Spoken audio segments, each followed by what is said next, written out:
Me es muy grato saludaros, aunque sea durante estos últimos meses, como he venido haciendo, aunque sea por un sistema de videoconferencia, pero en todo caso no es menos cierto que el sistema sí que nos está permitiendo llevar adelante estas iniciativas de Inno Talks. La universidad habla y las charlas de innovación que se producen en la universidad. Es un programa que ya tiene 2 años y pico de antigüedad, que está siendo enormemente productivo para poner en contacto a investigadores de la Universidad Autónoma de Madrid, junto con todo lo que es el sector productivo y el impacto institucional que la universidad tiene en su entorno. Por tanto, instituciones, empresas, organizaciones intermedias, organizaciones gubernamentales, etc. Básicamente lo hacemos además, lo queremos hacer sin que esto ocupe un gran espacio en vuestras agendas. Es decir, dedicamos 1 hora básicamente a realizar presentaciones por parte de nuestros investigadores y por parte de algunos representantes institucionales y empresariales destacados, y luego cualquiera de los presentes puede mantener relaciones y conversaciones bilaterales que puedan, digamos, arrancar o que puedan consolidar vínculos de innovación. En concreto, en el día de hoy nos vamos a centrar en un tema específico, pero de enorme actualidad, como es la movilidad urbana y el uso en general del espacio público. No vamos a hablar de movilidad interurbana, nos vamos a centrar en lo que está sucediendo en la ciudad, ¿no? En la urbe, internamente, a nivel de movilidad y a nivel, como decía, de uso de espacio público. Para ello tenemos un programa, creemos que bastante interesante, por parte de la universidad, como científicos, profesores que van a participar. Tenemos al profesor Alejandro Bellojín, que es un profesor del Departamento de Ingeniería Informática de la Escuela Politécnica Superior, que va a hablar de patrones de movilidad, personalización y recomendación. El profesor Félix Muñoz Pérez, vicedecano de Investigación y Transferencia de la Facultad de Ciencias Económicas y Empresariales de nuestra universidad, que puede ofrecer la Facultad de Ciencias Económicas y Empresariales.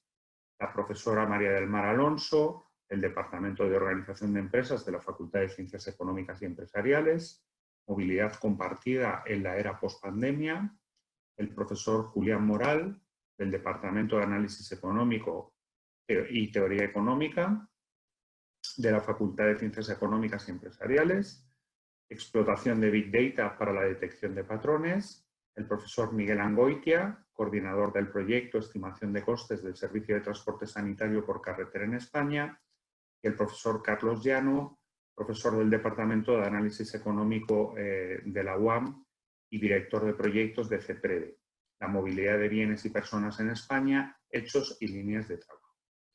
Por parte de lo que es el tejido institucional y empresarial en nuestro entorno, tenemos a don Juan Corro, director de Tecnologías e Innovación de EMT Madrid, don Raúl Viúdez, director de Tecnología y Marketing en Webull, Webull Más, nuevos servicios para adaptarse a un entorno cambiante, don Carlos Hacha, director de Operaciones y CDO, Chief Digital Officer de ALSA, don Arturo Pérez de Lucía, director general de AEVIVE, don Francisco Huidobro, que es el director de Servicios Digitales de Orange Grandes Empresas, finalmente don Mariano Silveira, Global VP, Vicepresidente of Public Affairs de Cabify, innovando para una movilidad segura, eficiente y sostenible.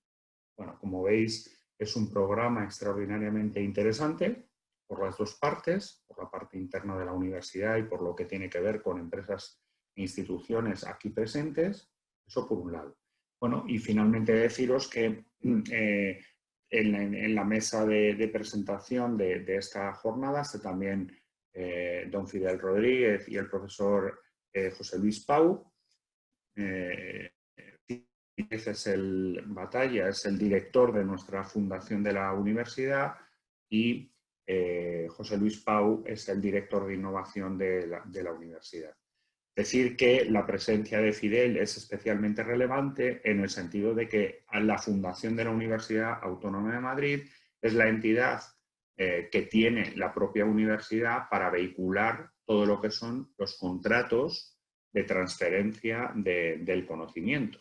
Por consiguiente, toda relación contractual de base económica que se dé entre la universidad y el exterior y la sociedad exterior se realiza a través de la fundación de la universidad. Y por tanto, como veréis, es una fundación que muy experimentada en llevar adelante este tipo de contratos y por tanto llegar a un acuerdo con la universidad y a partir de ahí lanzar un proyecto y lanzar un contrato que cubra ese proyecto es algo bastante directo y que no conlleva una gran, digamos, un esfuerzo enorme en tiempo y en recursos, sino todo lo contrario. Por consiguiente, pues os animo a que las conversaciones de innovación que van a tener lugar a partir de esta jornada, pues puedan generar proyectos que puedan productivizar y monetizar pues,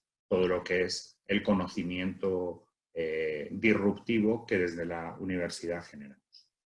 Sin más, desearos un buen trabajo hoy, daros la bienvenida nuevamente a todos y despedirme y dar paso al resto de ponentes. Muchas gracias.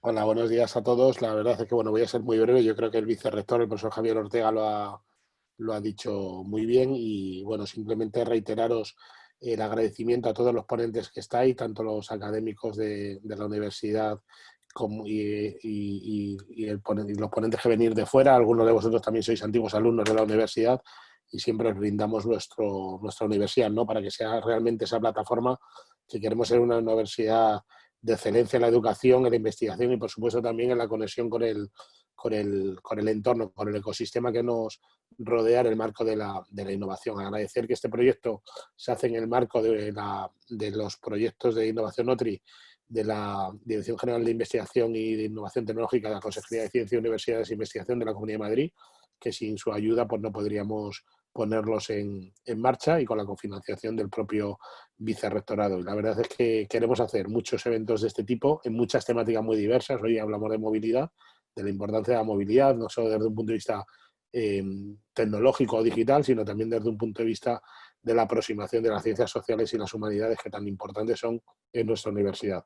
Os deseo una jornada muy, muy próspera y contar con nosotros desde la Fundación para ayudaros durante el proceso en todo lo que sea posible. Muchas gracias a todos.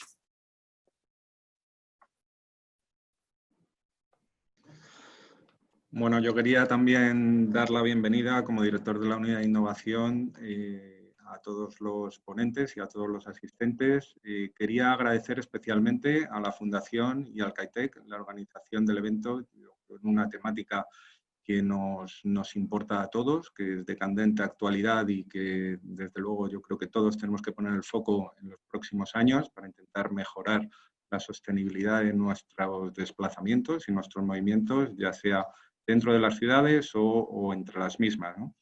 Quería también, simplemente para aquellos que no lo conozcáis, anunciaros el lanzamiento que estamos realizando desde los Open Labs de CIBIS, laboratorios abiertos que sabéis que se conciben dentro de la alianza de la que formamos parte, la Alianza Europea, un foro de movilidad sostenible que va a empezar a andar durante este mes de septiembre y donde se van a empezar a realizar las primeras actividades pronto y en el que esperamos contar con los agentes del territorio, municipios, empresas, consorcios de transporte, académicos, estudiantes que puedan de alguna manera pues, recoger un poco esas necesidades que pueden existir en ese entorno al que se refería Fidel y poder dar salida a proyectos ilusionantes y transformadores de la forma en la que tenemos de movernos, ¿no? Y bueno, si tenéis interés en conocer un poco más, vamos a tener un evento el día 22 donde se presentarán los distintos proyectos lanzados en el Open Lab, donde este será uno de ellos y habrá alguna actividad más adelante también vinculada al propio foro del que esperamos dar o enviar comunicaciones en el futuro, así que os invitamos a que estéis atentos a las comunicaciones que puedan salir desde el Open Lab. Y sin más, pues nada, agradeceros vuestra presencia de nuevo y espero que la jornada pues, sea fructífera para todos. Muchísimas gracias. Sin más dilación, damos comienzo al bloque de ponencias del personal de la Universidad Autónoma de Madrid y comenzaremos con la ponencia de Alejandro Bellojín, profesor del Departamento de Ingeniería Informática de la Escuela Politécnica Superior. Adelante, Alejandro. Bueno, pues eso, mi nombre es Alejandro Bellojín, soy profesor de la Escuela Politécnica Superior, aquí en la Autónoma, y lo que quiero es contar algunos temas de investigación recientes que hemos estado haciendo en nuestro grupo de investigación y que están relacionados con la minería de datos, los patrones de movilidad de las personas y las tecnologías de personalización y recomendación. Entonces, como estoy seguro que veremos a lo largo de las charlas de hoy, existen muchos campos que estudian los datos que se generan en las ciudades. Estos datos se pueden obtener de diversas formas, bien sea a través de sensores, de bases de datos más o menos estáticas, como pueden ser los listados de las empresas que existen en una ciudad, o de los rastros que dejan las personas en redes sociales, escribiendo o subiendo fotos geolocalizadas, donde también pueden indicar si les gusta o no ese sitio. A la vez, estos datos se pueden explotar de diversas formas para crear aplicaciones o resolver tareas demandadas por las ciudades. Algunos ejemplos pueden estar en la monitorización o predicción de tráfico, toma de decisiones al calcular rutas entre dos puntos, el seguimiento de la polución o contaminación del aire o incluso la predicción de la energía que se va a necesitar en un momento dado para poder prever el uso y optimizar recursos. En esta charla me voy a centrar en aquellos datos que provienen de los propios usuarios, ya que son la parte clave de los métodos que os voy a mostrar. Bien, entonces, el primero de ellos es lo que se conoce como personalización, la cual básicamente consiste en mostrar información diferente a usuarios distintos. Para ello, la clave es tener en cuenta aquellos gustos o intereses que hayan sido indicados o registrados en el sistema con anterioridad. Por ejemplo, en esta diapositiva vemos un posible ejemplo de cómo respondería un buscador como Google ante una consulta sobre fútbol en inglés, bien sea porque sabe que el usuario está en Estados Unidos o porque ha mostrado interés en el pasado por fútbol americano. Al usuario de la izquierda se le mostrarían resultados sobre fútbol americano, mientras que al usuario de la derecha se le mostrarían resultados sobre fútbol.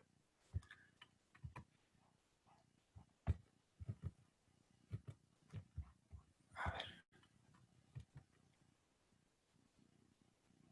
Va con un poco de retraso. Ahora. Vale. Por otro lado, la recomendación es una técnica similar a la personalización, ya que explota los gustos de los usuarios, pero la diferencia principal es que actúa sin que el usuario tenga que decirle nada al sistema.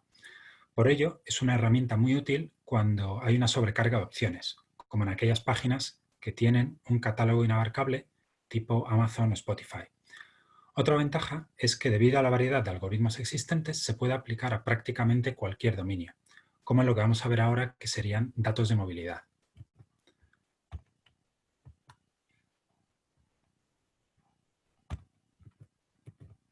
Primero, os quiero mostrar un proyecto muy interesante que empezamos hace unos años y hemos continuado recientemente con la empresa MyStreetBook.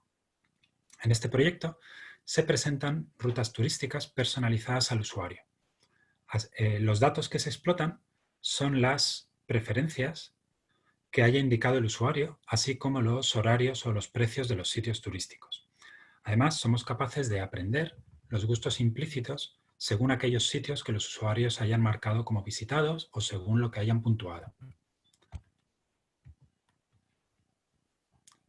Por otro lado, desde un punto de vista más académico, también hemos explorado, definido y propuesto distintos sistemas de recomendación que han demostrado resultados muy positivos y competitivos. Para ello, como se puede ver en la figura, los sistemas de recomendación pueden explotar tanto información social entre los usuarios como, por supuesto, si las preferencias entre los usuarios y los puntos de interés son positivas o negativas.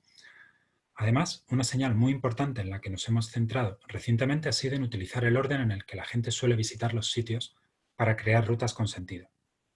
Esto nos ha permitido proponer sistemas de recomendación que aprenden mejor las tendencias y los patrones de movilidad de los usuarios. Por supuesto,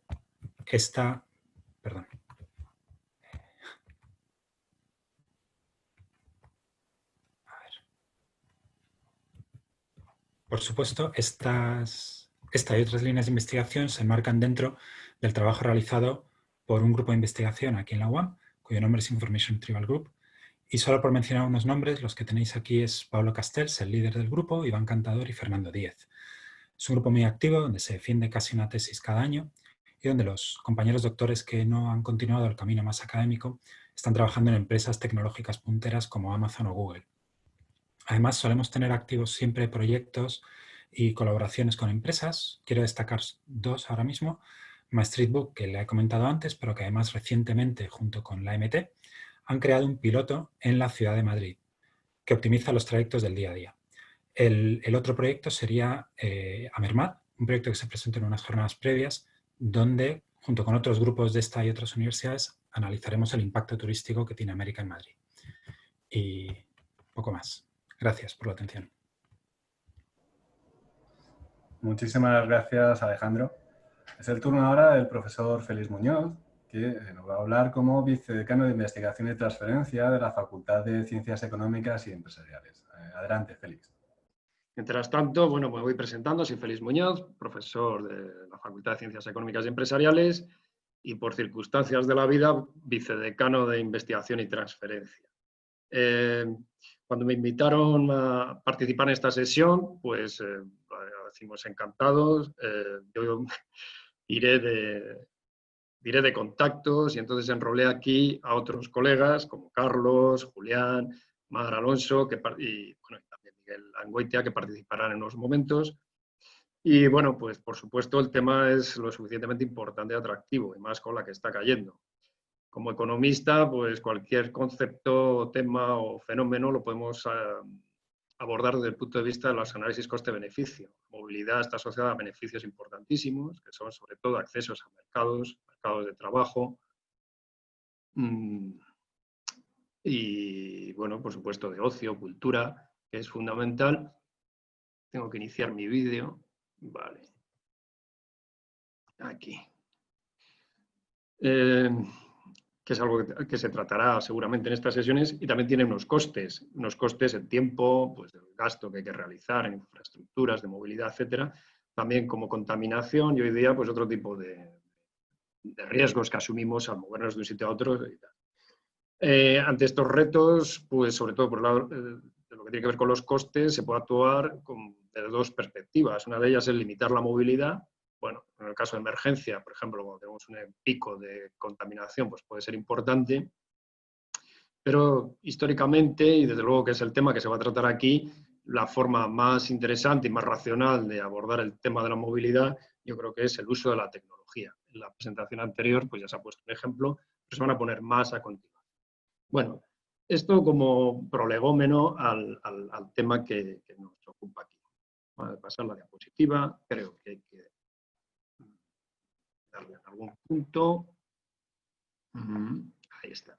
Sin embargo, mi comparecencia aquí es en calidad de vicedecano. Y entonces lo que se me pide, y es lo que voy a hacer lo más brevemente posible, utilizo mi contacto y estoy, por supuesto, a vuestra disposición, es qué recursos son los que podemos ofrecer como facultad. Bueno, primero de todo, vaya por delante que, como no puede ser de otra forma, nosotros lo de la transferencia, la colaboración, universidad, empresa, organismos públicos, privados, etcétera, pues lo vamos, como se dice ahora, en el ADN, es decir, nosotros esto no lo creemos y es por lo que apostamos.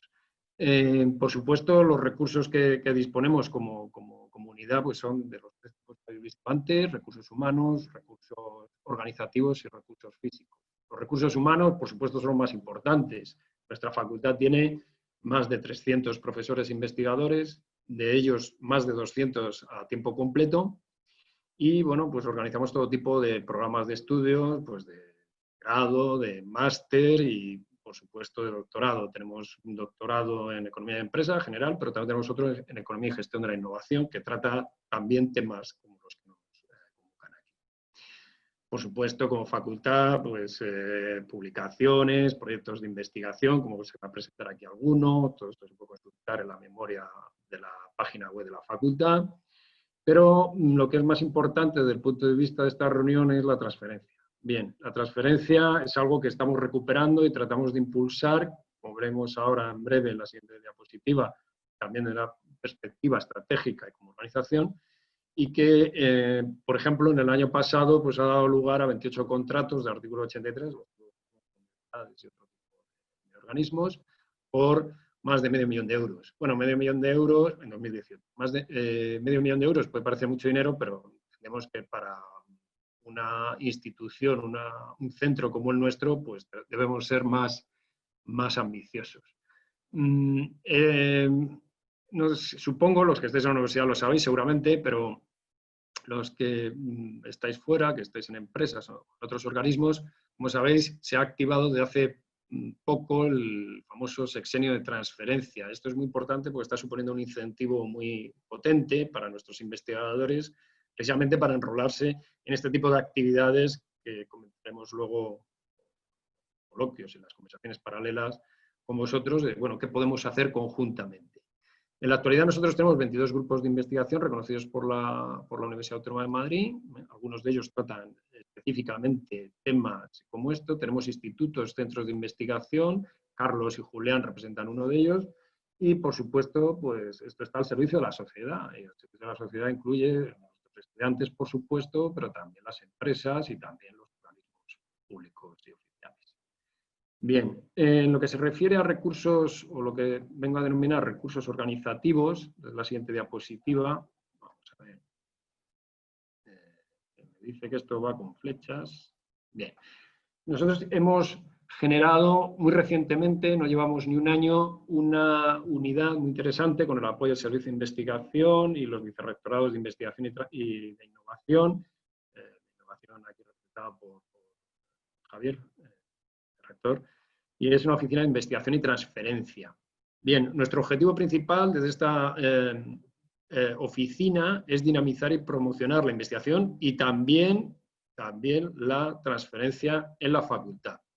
Bueno, aparte de colaborar muy estrechamente con los servicios de investigación y con la fundación, en este caso por Fidel y por Iván, tal, y de dar una visibilidad interna y externa a las actividades nuestras, pues lo que trata de ser es una especie de hub, ¿no? Es una especie de decir, bueno, yo quiero interactuar con un grupo de investigación, con un proyecto, o quiero encargar un proyecto con la facultad, con personas que están en la facultad, ¿a quién me tengo que dirigir?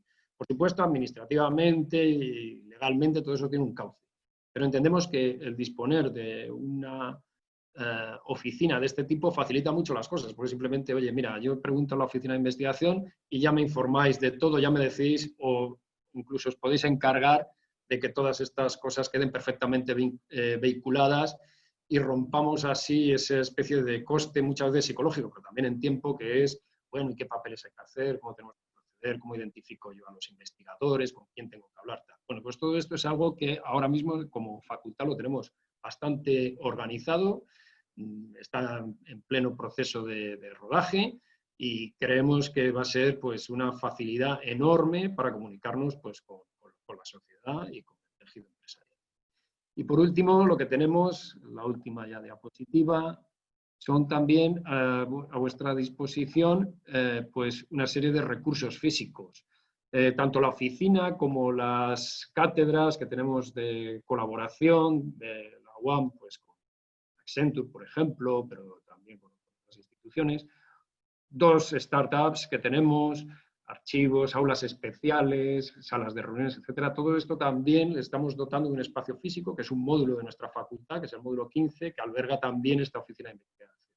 De manera que, como facultad, visibilizamos no solamente por las páginas web o por la comunicación que podamos tener, como por ejemplo en eventos como este, sino que además disponemos de un espacio físico, estamos hablando de más de 1000 metros cuadrados, que se añaden a los que proporciona la propia universidad, ¿no? Las incubadoras, el parque científico, etcétera, etcétera. Entonces yo simplemente lo que os quería transmitir es que aquí tenéis la Facultad de Ciencias Económicas y Empresariales como parte de la Universidad Autónoma de Madrid a vuestra disposición para lo que entendáis que podamos emprender o por lo menos consultar o charlar sobre ello. Y nada, pues quedo a vuestra disposición y yo con esto doy por terminado mi intervención. Creo que me he pasado los 5 minutos. Disculpad. Muchas gracias, Félix. Sí, es cierto, es importante que estemos muy bien alineados con esa oficina de investigación e innovación, como sin duda seguro que ocurre. Es el turno ahora de la profesora María del Mar Alonso, que es del Departamento de Organización de Empresas de la Facultad de Ciencias Económicas y Empresariales. Buenos días a todos, muchas gracias por invitarme a este evento. Yo solamente quería compartir hoy unas pequeñas pinceladas de unos proyectos que estamos desarrollando dentro de un marco más grande, más amplio, que tiene que ver con la economía circular. Para nosotros la economía circular, debajo del paraguas de la economía circular, hay un montón de modelos de negocio y de modelos de comportamiento, entre los cuales estaría todo lo relativo a la economía colaborativa. En este caso, lo que tiene que ver con la movilidad compartida. Nosotros en la actualidad estamos desarrollando 3 proyectos, uno a nivel nacional y 2 a nivel internacional, entre los que se encuentran, pues como digo, el proyecto nacional orientado a retos de la sociedad con innovación y economía circular en el sector de servicios, y 2 europeos con diversas universidades, lo que nos ha permitido tener una red de contactos muy grande, estar trabajando con muchas universidades y tener un poco la idea de lo que está ocurriendo en toda Europa. Además, yo personalmente estuve 6 meses investigando en Alemania sobre los temas de movilidad compartida, porque como sabéis, la movilidad compartida surgió como un modelo para poderse mover entre los diferentes núcleos urbanos alemanes en la década de los 80. Alemania es un país que aunque no tiene mucho territorio, tiene grandes ciudades, pero unas ciudades no tan pobladas como por ejemplo puede ser Madrid, pero luego tiene muchos pequeños núcleos. Entonces era necesario, y el transporte público tradicional, tal y como lo conocemos, no podía llegar a todos los sitios. Entonces pusieron en marcha una serie de iniciativas de movilidad compartida, que eso se fue extendiendo a las universidades, a núcleos urbanos entre vecinos, entre ayuntamientos, etc. Y eso ha quedado como un reducto muy importante que sigue funcionando allí entre las diferentes comunidades y que forman parte, en muchos casos, incluso de la movilidad que se proporciona dentro de las empresas, pero también dentro de los ayuntamientos. En la actualidad en Madrid, la movilidad compartida, Madrid se ha convertido en el hub de movilidad compartida más grande de Europa. Creo que aquí hay empresas que van a estar representadas que pueden contar esto mucho mejor que yo. Pero bueno, nosotros sobre todo lo que nos hemos enfocado es en saber cómo las personas, los ciudadanos, utilizan estos sectores, qué beneficios encuentran, qué barreras, con el ánimo de entender cómo estos nuevos modelos de negocio están funcionando, los beneficios que aportan y cómo pueden contribuir a la sostenibilidad dentro de la ciudad. Así tenemos varias publicaciones y, como os digo, estamos participando en varios proyectos y estamos realizando algunos experimentos en los cuales pues, estamos viendo que principalmente hay 2 partes importantes a la hora de analizar cómo se utilizan estos elementos de movilidad compartida. Por una parte es muy importante la confianza y utilidad que proporciona la propia plataforma. Y luego la confianza y utilidad que proporciona el servicio. En este tipo de modelos de economía colaborativa muchas veces solamente se analiza la empresa en sí misma, pero no es en sí misma eso, sino que se necesita analizar los diferentes elementos. Y así nos estamos encontrando que efectivamente hay algunos usuarios que piensan que la plataforma funciona muy bien y el elemento muy mal o viceversa. Pero en términos generales y como también nos pueden informar las empresas, por ejemplo en Madrid se ha pasado de muy pocos usuarios a más de 300.000 usuarios y y no solamente eso, sino de empezar a operar una sola empresa a tener varias empresas operando y ampliando el ámbito de operación de dichas empresas, lo cual está contribuyendo a que los usuarios perciban un servicio de movilidad mucho más amplio y de mejor calidad del que había hasta ahora. Además, está llegando a usuarios que no son tradicionales usuarios de la movilidad pública, y como consecuencia también se está viendo que hay un desplazamiento de lo que es la acumulación de bienes o la acumulación de coches propios a un cambio en el comportamiento de la movilidad. Bueno, como estas presentaciones son muy breves, nosotros simplemente queríamos poner de manifiesto que tenemos experiencia en este análisis, que podemos ayudar tanto a las empresas como a las administraciones públicas a medir cuáles serían las necesidades, comportamientos, rutas, formas de uso, etcétera, que sus ciudadanos o su ámbito de actuación podrían necesitar, y que muchas gracias de nuevo, reitero, por la invitación y estoy a su disposición para lo que necesiten. Gracias. Muchísimas gracias, Mar. Es el turno ahora del profesor Miguel Angoitia, del Departamento de Economía, Hacienda Pública, de la Facultad de Ciencias Económicas y Empresariales. Adelante, Miguel. Bueno, en primer lugar también yo quería agradecer la invitación, por supuesto, a participar en estas jornadas de InnoOne. Y bueno, estamos hablando de movilidad y hay algunos casos de movilidad un poco especiales y bueno, yo me encargo de uno de ellos en concreto porque en general a nadie en principio le gustaría utilizar la movilidad porque esté enfermo, pero existe esa movilidad para transportar a personas enfermas, existen las ambulancias y eso es lo que un grupo de profesores de la Facultad de Económicas, bueno, pues trabajamos en colaboración con la Federación Nacional de Empresarios de Ambulancias ahora mismo. Si yo tuviese que simplificar, porque la presentación es muy breve, la característica del sector de las ambulancias en nuestro país diría que básicamente esa característica sería la diversidad. Y esa diversidad proviene de dos fuentes, tendría dos orígenes. En primer lugar, uno sería una cuestión meramente geográfica. Quiero decir, cuando hablamos de movilidad de las ambulancias, la distancia es un elemento clave. Y aquí tenemos posibilidades muy diversas, desde ciudades con más o menos congestión, pero con mucha población donde los desplazamientos podrían ser muy cortos, pero tendríamos una situación totalmente distinta cuando nos vamos al mundo rural, en el que a lo mejor el desplazamiento de una persona enferma requiere un desplazamiento de muchos más kilómetros o incluso un desplazamiento interprovincial o entre comunidades autónomas incluso. Entonces, la distancia, digamos que es una variable que tiene mucho efecto sobre el transporte de ambulancias. También las características orográficas, no va a ser lo mismo cómo se presta el servicio en un territorio más o menos plano a lo que podrían ser áreas de montaña o en las que la nieve o el hielo, por ejemplo, pueden tener más o menos presencia. Y de hecho, en algunos territorios, por ejemplo, se exigen que las ambulancias sean furgonetas 4x4, ¿no? También esta diversidad de la geografía se va a traducir en un efecto, va a tener un efecto sobre el tipo de servicios que se prestan y cómo se prestan. Por ejemplo, en las grandes ciudades es muy fácil poder prestar el servicio de ambulancias compartidos. Para quien no esté muy puesto en el sector, existen básicamente 4 tipos de ambulancias. 2 ambulancias que no serían de urgencia, que no tendrían, digamos, capacidad médica, que serían el transporte simplemente de una persona enferma desde su casa a un hospital, que podría ser un transporte individual o un transporte colectivo, cuando la gente está lo suficientemente bien, pero tiene que ir a hacerse una prueba a un hospital, pero no puede ir por sus medios. Es relativamente frecuente que haya un transporte colectivo de enfermos. Bueno, eso en el contexto de una gran ciudad es más o menos viable, muy fácil hacer las rutas, pero cuando nos vamos al mundo rural, de nuevo, las dificultades se multiplican bastante, ¿no? Luego existen, no lo he dicho, otros 2 tipos de ambulancias que sí que tienen soporte vital, ya sea básico, que serían lo que se denominan ambulancias T, o avanzado, que serían más o menos los UIs móviles, por simplificar mucho.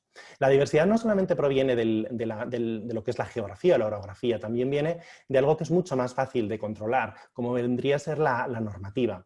En España existe un Real Decreto del Ministerio que regula lo que es la prestación del servicio de ambulancias y existe también normativa UNE, lo cual, bueno, pues en principio uno podría decir, bueno, pues existe un marco común que podría ser suficiente para que la prestación fuese más o menos homogénea. Pero sintiéndolo mucho, esto no es así, porque cada comunidad autónoma tiene su propio desarrollo legal, desarrolla sus propios pliegos para las licitaciones, que pueden llegar a ser, incluir cláusulas kafkianas, por ejemplo, regulando hasta en qué lado de la furgoneta tendría que estar el tubo de escape, por ejemplo. Y luego, mención aparte, tienen los convenios colectivos, donde ya la normativa se dispersa muchísimo y llegamos a tener no solamente convenios colectivos a nivel autonómico, sino que incluso en alguna comunidad autónoma llegan a ser hasta provinciales. Esto hace que la diversidad sea, ya digo, uno de los rasgos fundamentales de este subsector, y lamentablemente esta diversidad va a tener un efecto importante tanto sobre la calidad de prestación del servicio como evidentemente sobre el coste.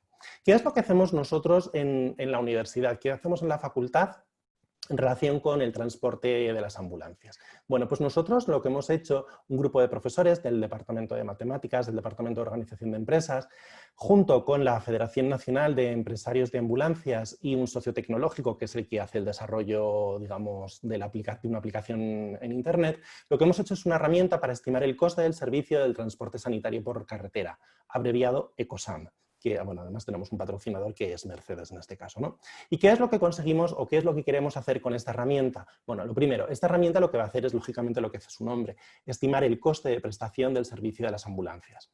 Esto es importante, quiero decir, no se puede prestar adecuadamente un servicio si no se tiene conocimiento del coste que supone. Además, esta aplicación está previsto que se acredite por parte de las administraciones públicas competentes, ya sean las consejerías de salud, el Ministerio de Sanidad o el Ministerio de Fomento, son varias.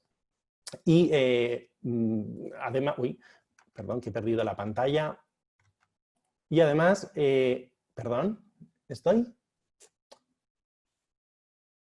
No sé si estoy. Sí, estoy, perdón. Y además, bueno, una vez ya tengamos la acreditación por parte de las autoridades, el objetivo final que perseguimos es lograr una mejora en la prestación del servicio. Este es prácticamente la piedra fundamental por la cual se crea la aplicación, como una petición de la Federación Nacional de Empresarios de Ambulancias para lograr reivindicar mejoras en la prestación del servicio ante la administración. Para que nos hagamos una idea, es importante conocer los costes y el efecto de varias medidas con los costes. Posiblemente a muchos nos suene que estamos en época de pandemia y que hay que extremar la limpieza. Obviamente esto en el caso de una ambulancia es mucho más importante todavía, ¿no? Quiero decir, el transporte de personas enfermas y sobre todo si tienen alguna infección contagiosa ya todavía mucho más, pues requiere bastante precaución. Para que nos hagamos una idea, si nosotros cogiésemos una ambulancia que estuviese circulando 8 horas al día durante el periodo diurno, los 7 días de la semana dentro de lo que es la modalidad urgente de ambulancias, y esta ambulancia tuviese un conductor y un camillero, y destinásemos 30 minutos más a la operación de limpieza de la ambulancia, aproximadamente el coste de prestación de esta ambulancia, o lo que vendría a ser el coste anual, se incrementaría entre un 5,33% y un 11,43%, algo que a priori podría parecer tan nimio. Bien, por supuesto, los pliegos que están saliendo para contratar nuevos servicios de ambulancias no tienen en cuenta esta realidad, ¿no? Entonces, difícilmente se podría prestar un servicio adecuado si el coste que se está reconociendo por ese servicio no lo es. Entonces, esta es un poco la filosofía que tiene nuestro proyecto. Vamos a estimar adecuadamente estos costes de una forma objetiva y vamos a ponerlos a disposición de las dos partes implicadas, administración contratante y empresas contratadas, para mejorar lo que es la prestación de este servicio que se vincula, bueno, pues a lo que es la guinda de la sanidad en España. Y bueno, esto sería todo por nuestra parte. Muchísimas gracias por la atención y estamos a vuestra disposición. Muchas gracias a ti, Miguel, por la presentación. Es el turno ahora de Carlos Llano, que es profesor del Departamento de Análisis Económico de la Facultad de Ciencias Económicas y Empresariales. Adelante, Carlos. Sí, que hay, buenos días. Muchísimas gracias por la organización del evento y por darme opción de compartir con vosotros parte del trabajo que estamos haciendo. Mi enfoque es un poco más macro, viene a complementar un poco lo que se ha presentado principalmente por parte de Julián, y voy a incidir en la movilidad, pero no solo de personas, sino también de bienes, que como ha aparecido, digamos, en la presentación de Julián, está interactuado. Lo vemos cuando hablamos de Last Mile Revolution, como cuando las personas dejan de moverse para ir a comprar, es la empresa la que se mueve buscando a la persona. Es decir, los flujos de bienes y personas están relacionados. En concreto, la estructura de la presentación tiene dos partes, iré muy rápido. Primero, centraré mi atención en los análisis que estamos haciendo dentro del proyecto C Interreg en relación a la movilidad de bienes. Luego mostraré unos pequeños resultados de una investigación muy pequeña que hemos hecho en relación a la movilidad de personas post-COVID y luego presentaré algunas líneas de trabajo actuales.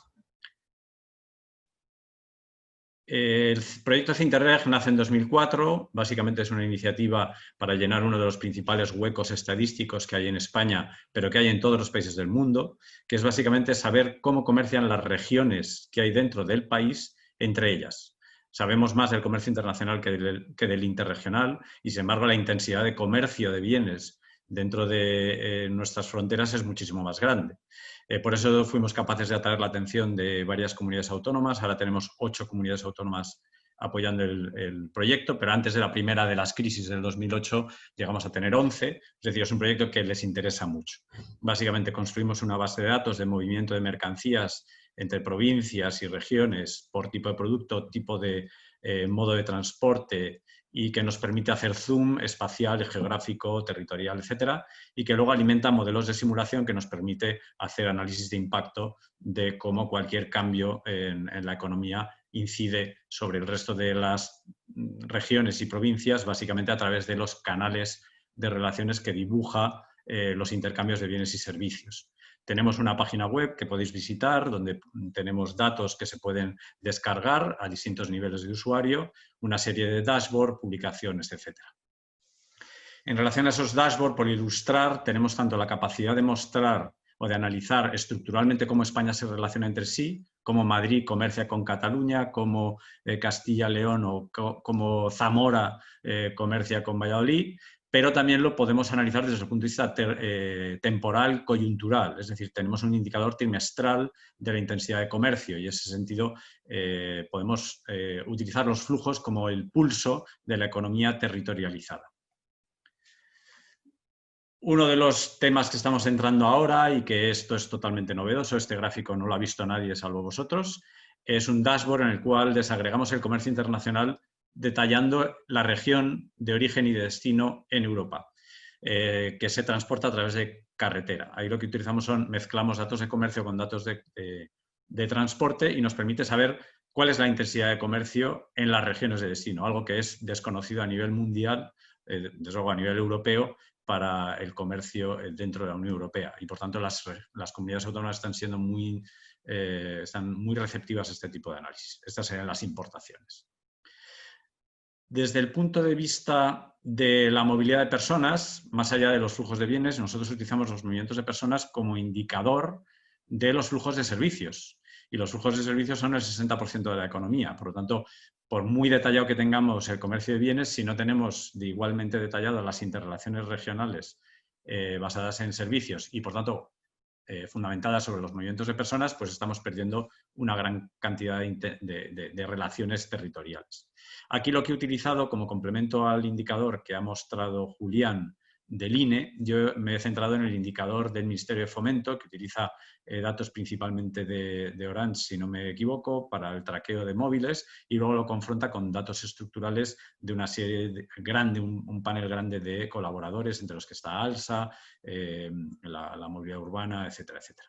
Bueno, pues aquí lo que queríamos mostrar es cómo los flujos intraprovinciales antes y después del COVID han sufrido la merma, ¿no? Y vemos cómo aquí nos centramos en los flujos intraprovinciales en porcentajes sobre el nivel pre-COVID, y aquí estamos viendo el día pico de la primera ola de contagios, que fue el 24 de marzo, y vemos que en general bajamos a un 44% en la intensidad de flujos, pero que en comunidades autónomas, en provincias como Madrid, llegamos a un 33% de la movilidad intra. Cuando lo desagregamos por flujos interprovinciales de entrada o de salida, también la caída en Madrid llegó al 22% y al 24% en las salidas. Vemos la riqueza de estos indicadores de movilidad. Luego hemos visto también el análisis de cómo ha sido este proceso de movilidad de personas en flujos intraprovinciales y en flujos interprovinciales de entrada y salida, teniendo en cuenta la desescalada, básicamente el 11 de mayo y el 11 de junio, que fue el último día disponible para los datos en el momento que publicamos esta investigación, pero que he visto hoy mismo que lo tenemos actualizado hasta septiembre. Es decir, este es más allá de los indicadores que está dando Google, que está dando Facebook, etcétera, este es un proyecto muy potente del Ministerio de Fomento que complementa al del INE y que permite reconocer cómo va la marcha de la economía según la marcha de la movilidad. Líneas de trabajo que tenemos ahora mismo en marcha, básicamente profundizar en el ámbito de los flujos de bienes, adentrarnos en ese mundo del nowcasting. La humildad nos lleva a no ser capaces de predecir, pero sí de saber lo que está pasando a tiempo real con una escala de datos geográfica y temporalmente muy baja, como los que ha mostrado Julián, y ser capaces de estimar el PIB de una comunidad autónoma, de un ayuntamiento, a partir de los indicadores de movimiento. Ser capaces de predecir el impacto medioambiental conectando los indicadores de CO2 en tiempo real con los de tráfico en tiempo real, con los de movilidad que tenemos estructuralmente capturados en estos proyectos. También hacer lo mismo a nivel de servicios, ser capaces de conectar todas las comunidades autónomas con matrices de origen-destino de intensidad de flujos por sectores, meter esto en modelos de simulación que nos permitan ahondar en el impacto territorial de cualquier cosa que ocurre en una provincia de España.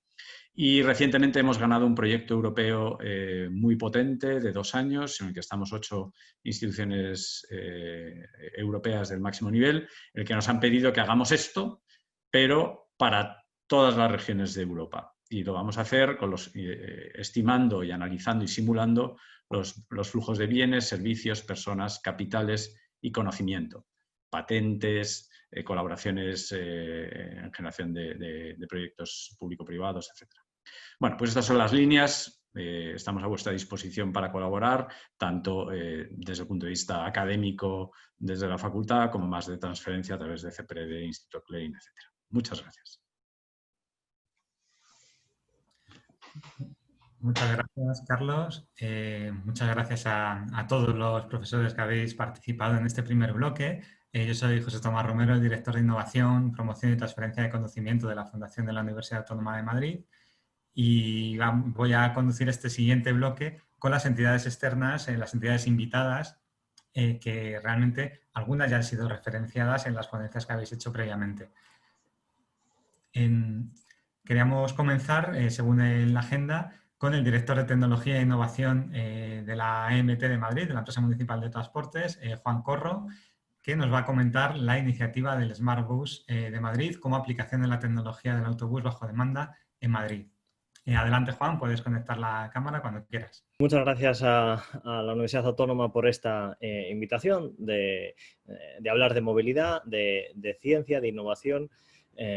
No puede ser algo que nos interese más en general a la MT y a mí por el título particular que me han asignado como director de Tecnología e Innovación. Yo creo que es la primera vez que hay un director específico con rango de innovación en el título o la descripción del puesto, así que para mí es un honor estar aquí. Quería compartir con todos ustedes nuestra experiencia del Smart Bus en Madrid que hemos tenido que vivir en estos tiempos de coronavirus.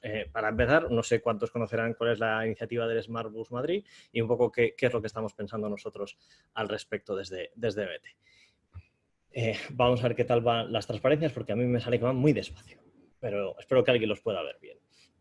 Empiezo con una visión que hemos tenido y que hemos aprendido en medio de la pandemia, y es que ha habido un momento que nos hemos encontrado con un shock de toda índole organizativa interna y también de prestación de servicios de movilidad y por ejemplo, la retirada del efectivo súbita de los autobuses, la incorporación de nuevas medidas de teletrabajo en la organización han sido grandes retos. Y yo uso siempre esta imagen que es el Arca de Noé. Entonces la pregunta es, ¿por qué señor este señor de MT nos trae aquí un Arca de Noé? Porque nosotros tenemos siempre la reflexión de que solo pudimos usar en la pandemia lo que habíamos preparado antes de la pandemia. Es decir, ¿cuándo construyó Noé el Arca? Pues cuando no llovía, porque cuando llueve ya se hace demasiado tarde y no hay ninguna posibilidad de establecer medidas demasiado rápidas que sean estructurales. Así que para nosotros la innovación y la visión a futuro y probar las cosas antes de que llueva es esencial en nuestro quehacer. Y esa era un poco la visión por eso estamos empezando con nuevas tecnologías como el Smartbus en Madrid. El Smartbus en Madrid no deja de ser un sistema de transporte que hemos implementado en la zona sur de Madrid, en esa zona. A ver, no sé si me deja controlar el vídeo o el vídeo ya el zoom le parece demasiado. A ver, ¿me deja moverlo? No, me quiere, pero no tanto. Así. Pues ahí se ve, es una capacidad que uno tiene de moverse en toda la zona de ocupación, que son esas 3 islas azules que aparecen en la aplicación, y uno puede solicitar ser recogido en cualquier lugar de esas 3 zonas y ser llevado a cualquiera de esas zonas. Las zonas de los lados son el Infanta Leonor y el 12 de octubre, porque también teníamos una vocación de intentar facilitar el traslado de y hacia los hospitales en estos tiempos de pandemia. Es un cambio bastante importante a nivel de movilidad, porque pasamos de un sistema regular, donde uno baja a una parada y aparece siempre un autobús y lo coge sobre la marcha, y normalmente de una manera completamente anónima, al menos durante la operación, porque el abono de transporte sí que es nominativo, pero no lo conoce el conductor y no le importa, a un sistema de autobús donde uno tiene que bajarse una aplicación, tiene que registrarse en esa aplicación, hacer una reserva, es decir, lo tiene que hacer con anticipación y esperar un bus en una parada determinada, que es la que te asigna el sistema, de manera que no es una ruta fija, con frecuencias fijas y paradas fijas, sino que es una zona de influencia a la que estamos dando prestación de servicios a una hora determinada que le comunicamos. Y una vez arrancado el viaje, aquí sería cómo es el proceso de solicitud o de reserva del autobús, que básicamente uno elige la zona, va diciendo quiero ir de aquí a aquí, y después de ir de ese sitio a ese sitio seleccionas la hora a la que quieres ir al hospital, por ejemplo, o que te vaya a buscar desde el hospital, porque es algo de trabajar a las 3, lo solicito y ya me reservo el viaje. Y una vez que arranca el autobús, pues se ve así en una visión pues más parecido a otro tipo de movilidad, pues como podría ser un MyTaxi, un Uber, un Cabify, donde hemos puesto un autobús así del tamaño de un par de Bernabéus para que se vea bien y generando una experiencia digital muy, muy satisfactoria y novedosa para los autobuses.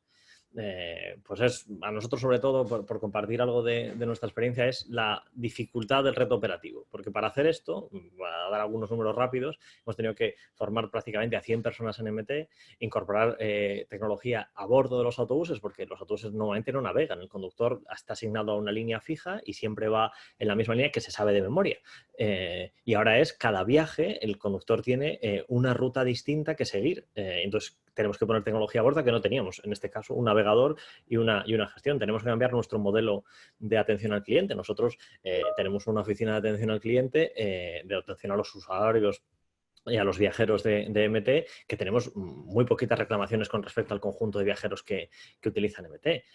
Si nosotros en un año normal teníamos 400 millones de desplazamientos, pues en nuestro centro de atención telefónica tenemos un número muy reducido. Aquí ya empieza a ser una atención muy personalizada, donde cada viaje genera obligaciones y requisitos operativos bastante importantes, e incluso hemos tenido que incorporar una herramienta nueva o una división nueva de validación de rutas para que no nos meta el autobús por las calles que no debe.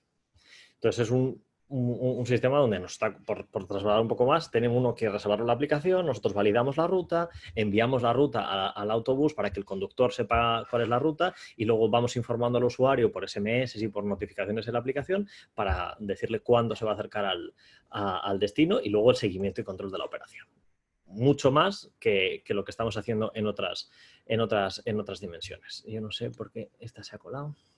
Esto es un ejemplo de, oye, pues viene el autobús, validamos con QR gracias a que lo tenemos, otra vez el Arca de Noé, y uno va a abrir la aplicación y ya podemos hacer el reserva con el móvil, y ya una vez que se ha subido al autobús, pues te aparece la ruta a destino y la hora estimada de llegada, con una experiencia digital muy provechosa. ¿Cómo vemos el transporte a demanda? Por acabar con una reflexión y con otra imagen. Empezábamos con la imagen del Arca de Noé y querría acabar explicando lo que nosotros vemos de este autobús a demanda, de este autobús digital, de este autobús inteligente, el Smartbus Madrid de MT. Lo vemos nosotros como un microondas. Y algunos se preguntarán, me lo preguntan cuando uso esta imagen, un microondas, un autobús inteligente, este señor se ha puesto, no está muy bien. Entonces, yo no sé si recordarán todos ustedes lo que pasaba cuando sacaron los primeros microondas, que tenían grill, no sé cuántos mecanismos, libro para cocinar con el microondas, y parecía que íbamos a quitar el horno, que íbamos a quitar los fogones, porque con el microondas lo íbamos a resolver todo y la cocina iba a ser solo el microondas. Y bueno, la verdad es que los hechos no han acompañado esa promesa, y el microondas, pues hombre, para todo eso no sirve para calentar la leche, para calentar la comida y para poco más. Pero todos tenemos un microondas en casa, con lo cual algo de valor tiene que entregar, y nosotros vemos este transporte inteligente de demanda como esa pieza nueva que parece que lo va a revolucionar todo y que luego será mucho más humilde el lugar que tiene, pero que tenemos que encontrar un lugar en nuestra cocina, en este caso, en el conjunto, en el mix de soluciones de movilidad. Y esto es lo que queríamos compartir con todos ustedes y espero haber estado en tiempo. Muchas gracias. Muchísimas gracias, Juan. Bueno, ya sabéis, contad con la Universidad Autónoma para construir nuevas arcas y nuevos microondas, ¿por qué no? Muchas gracias por la intervención. Continuamos con el director de Tecnología y Marketing de Webull, Raúl Viudet, quien nos va a hablar de Webull+, nuevos servicios para adaptarse a un entorno cambiante. Adelante, Raúl, puedes activar cámara cuando quieras. Buenos días. Lo primero de todo, agradecer la invitación de la universidad. Y la verdad es que es un lujo escuchar las charlas, que es una pena que sean 5 minutos, entiendo que es lo razonable para que podamos participar todos, pero la verdad es que muy interesante todo y espero que voy a estar al tanto porque me gustaría estar al corriente de muchos estudios que se están haciendo porque me parecen muy interesantes. Nosotros, bueno, voy a contar un poco la historia de Webull. Me ha encantado el ejemplo que ha puesto Juan del Arca, porque justo lo que os vengo a contar yo es cuando estábamos en plena lluvia, ¿qué íbamos a hacer? O sea, decimos, está lloviendo a mares, hay algo que hacer aquí. Intentamos imaginar cómo iba a ser, qué iba a pasar después de que dejara de llover y eso fue un poco lo que intentamos, adaptarnos en estas circunstancias en las que nos había tocado vivir. Entonces, bueno, empiezo contando un poco Webull porque, aunque imagino que estoy viendo que a lo mejor no está cambiando. Bueno, os cuento un poco Webull. Webull nace de la participación, de la colaboración de dos grandes compañías, de Kia y de Repsol. Tiene una participación al 50% cada una de ellas. Y bueno, pues fuimos el cuarto operador que salimos al mercado y rápidamente vimos que teníamos que hacer alguna cosa novedosa, que esto siempre me gusta contarlo porque nosotros, nuestro claim inicial era Webull más allá del car sharing. Cuando llevamos 4 o 5 meses de operación nos dimos cuenta que, aunque para los que estamos en el mundillo ya había que buscar novedades al car sharing, la realidad es que todavía había que explicar el car sharing desde un punto de vista mucho más básico y había que atraer a muchos nuevos clientes. Entonces, ahí, aunque fuimos el cuarto operador, para muchos clientes habremos sido el primero realmente. Entonces, bueno, os cuento un poco. 500 Kias Niros híbridos enchufables, que esta es una de las grandes diferencias que trajimos al mercado, que era, en lugar de un coche 100% eléctrico, era un coche que tenía 70 kilómetros de autonomía eléctrica, que tiene, y aparte tiene un depósito de combustible que le permite llegar hasta 700-800 kilómetros de autonomía. A día de hoy ya tenemos más de 170.000 clientes, hemos hecho 1,5 ya millones de viajes y prestamos servicio en la ciudad de Madrid, dentro de la M30 y algunas zonas más allá de la M30, y luego además en Alcobendas, Alcorcón, Majadahonda y Pozuelo. Bueno, pues como os comentaba, en el confinamiento dijimos, bueno, vamos a imaginar cómo va a ser la movilidad o qué van a desear los usuarios justo cuando volvamos del COVID, ¿no? Porque en algún momento íbamos a volver a la normalidad. Y bueno, a pesar de la imaginación que nosotros le dimos, directamente nos fuimos a preguntar a los clientes y aprovechamos el tiempo en el que además pensábamos, bueno, está todo el mundo en su casa, es más fácil que no cojan el teléfono. Así que empezamos a llamar a los clientes y a hacer encuestas masivas y les empezamos a preguntar, oye, ¿cómo te imaginas después? ¿Cómo va a ser esto? ¿Vas a coger el coche? ¿No vas a coger? ¿Tú eres usuario de CarSharing? ¿Vas a seguir siéndolo? ¿Te transmite más confianza? ¿Te transmite menos? ¿Te has pensado comprar un coche? No sé, tuvimos una conversación. Y más allá de los resultados cuantitativos, que ahí pongo un poco, el 75% de los usuarios estaban dispuestos a seguir usando el car sharing, en la conversación salieron esos valores cualitativos, esa parte más de, bueno, sí, lo cogeré, me parece, pero me gustaría estar seguro que va a estar limpio, la higiene, etcétera. Entonces, bueno, dándole vueltas a esto, incluso viendo estudios, comentaba aquí, había un montón de estudios que habían hecho este tipo de preguntas. Vimos que el car sharing iba a seguir teniendo futuro. Entonces, dijimos, bueno, ¿y qué servicios podemos prestar adicional? ¿Qué podemos prestar adicional al usuario? Y entonces, como justo era junio, los usuarios ya empezaban a pensar, nos decían si iban a poder moverse o no, les preocupaba saber si iban a poder ir de vacaciones a su pueblo, a ver a sus familiares. Dijimos, vamos a intentar ofrecer un servicio distinto en el que permitamos alquileres de larga duración, apoyándonos en que el coche, aparte de la autonomía eléctrica, también tiene autonomía de combustible. Dijimos, vamos a ver, los usuarios están dispuestos a alquilar el coche por varios días para llevárselo, y empezamos a tantear el proceso. Entonces, una vez que los usuarios nos dieron las pistas de qué estaban esperando, incluso en términos económicos, en términos operativos, empezamos el proyecto, el piloto. No sé si se ha pasado esto. Vale. Esto es un poco lo que siempre hablamos, ¿no? Vamos a hacer un proyecto mínimo viable, vamos a validarlo en el mercado, validar la hipótesis, este tipo de cosas en las que, en lugar de entrar en un proyecto gigantesco que luego lo he torcido desde el principio, empezamos a validar. Y entonces, con una fase piloto con nuestros primeros clientes, los que ya nos habían dicho que efectivamente esto les podría interesar, hicimos una web muy rápida para que se tuvieran que reservar los vehículos a través de la web, y entonces empezamos a rodar. Y bueno, pues enseguida empezamos a ver, oye, pues esto me gusta más, esto me gusta menos, empezamos a evolucionar. Estuvimos 2 semanas y pico con muy poquitos clientes, con viajes muy pequeños, y enseguida abrimos el servicio. Y entonces, bueno, los servicios tienen que traccionar, los clientes tienen que empezar a conocerlo. Hemos funcionado muy bien por el boca a boca, hemos funcionado muy bien por algo visual, porque la gente se encontraba el coche fuera de Madrid, y entonces los usuarios nos decían, ¿cómo es esto posible? Nos escribían por redes sociales, se llegó a hacer un concurso no oficial, ¿no? Por así decir, la gente subía fotos de me he encontrado un Weevil no sé dónde, y eso empezó a viralizarse, y la verdad es que ha sido un éxito. O sea, desde nuestro punto de vista ha funcionado perfectamente. Luego lo hemos integrado todo en la aplicación, y ya el servicio está completamente integrado en la aplicación, está completamente integrado en nuestro portfolio de servicios, por así decir, pero empezamos con estas partes exteriores, con mucho proceso manual, etc. Y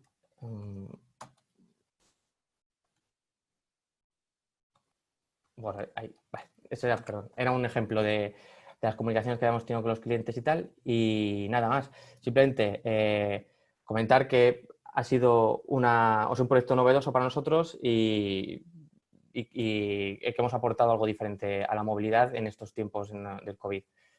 Y nada más. Muchas gracias por vuestro tiempo y espero que haya sido de interés.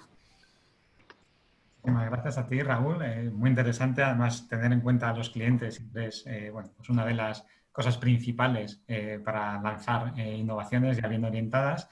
Y continuamos ahora con el director de operaciones y Chief Digital Office de ALSA, Carlos H. Ledesma, que nos va a hablar de las tendencias en movilidad de personas, operación y digitalización. Carlos, cuando quieras puedes activar cámara y adelante. Hola, buenos días a todos.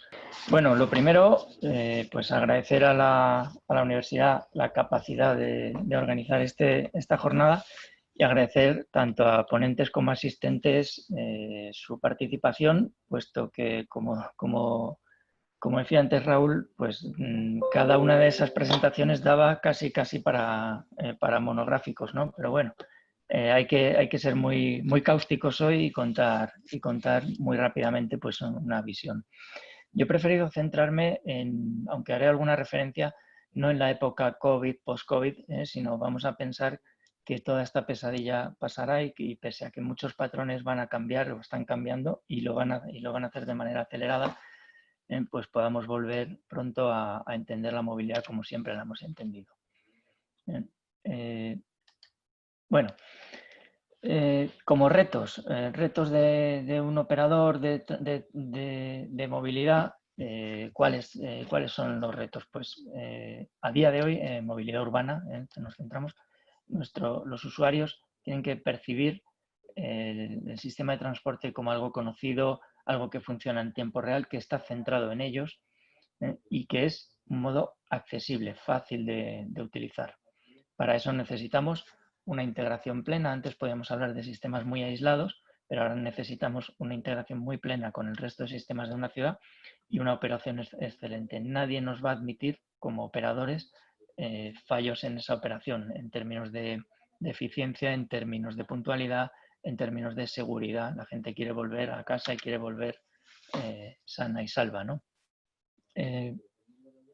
Bueno, en esto estamos hablando mucho del Mobility as a Service y en términos de movilidad es la gran cuestión.